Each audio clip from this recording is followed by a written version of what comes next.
Video में हम समझेंगे molarity. Molarity is also a term use to express the concentration of this solution.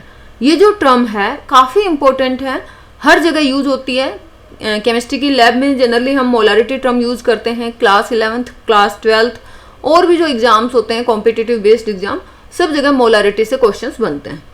तो molarity होती क्या है? अगर हम 1 लीटर सॉल्यूशन की बात करें और 1 लीटर सॉल्यूशन के अंदर हम number of moles of solutes अगर हमें पता चल जाए तो that is known as molarity of that solution. Number of moles of solute dissolved in 1 litre of solution is known as molarity. अब इसका फॉर्मूला क्या होगा? जैसे हमने बताया कि मोलारिटी क्या है, number of moles of solute. अगर number of moles of solutes को हम N2 से रिप्रेजेंट कर देते हैं, divided by volume of solution in litre. अगर ओके, इसका फॉर्मूला हम निकालेंगे कैसे? जैसे नंबर ऑफ मोल्स कैसे निकाल सकते हैं? अगर गिवन मास W2 है और मोलर मास सोल्यूट का M2 है, अगर गिवन मास सोल्यूट का W2 है, मोलर मास M2 है, तो W2 अपॉन M2 हमें क्या देगा? Number of moles, that is N2।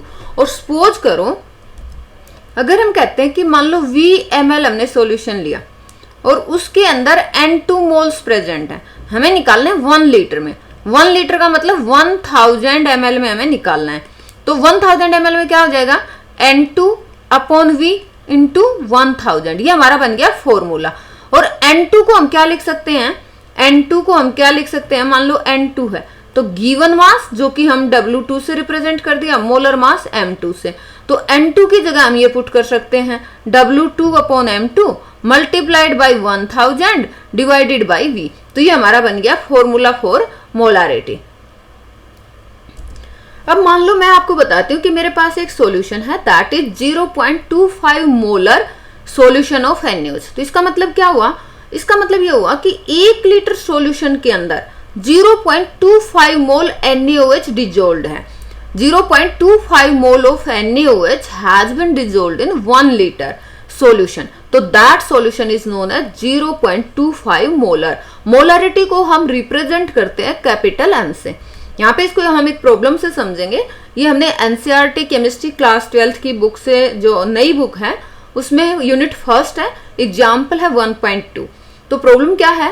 Calculate the molarity of a solution containing 5 gram of NaOH in 450 ml solution. तो यहाँ पे सबसे पहले आपको गिवन क्या है? NaOH का मास गिवन है। NaOH का मास कितना गिवन है? 5 ग्राम गिवन है। तो हम क्या निकालेंगे? Number of moles of NaOH निकालेंगे। तो number of moles of NaOH given mass upon molar mass. Given mass कितना है? 5 ग्राम। मोलर मास कितना है? 40 ग्राम। NaOH का मोलर मास है 40 ग्राम, गिवन मास है 5 ग्राम। तो ये हमारे पास वैल्यू आ गई 0.125 मोल। तो 0.125 मोल्स ऑफ NaOH कितने में प्रेजेंट है? 450 ml सॉल्यूशन में प्रेजेंट है। मोलारिटी निकालने के लिए हमें कितने में निकालना पड़ेगा? 1000 ml में निकालना पड़ेगा। तो इसको आप सिंपली ऐसे समझ सकते हैं। अभी जैसे हमने नंबर ऑफ मोल्स निकाल लिए, ये कितने में है? 450 ml के अंदर आपके नंबर ऑफ मोल्स कितने? 0.125 मोल प्रेजेंट हैं।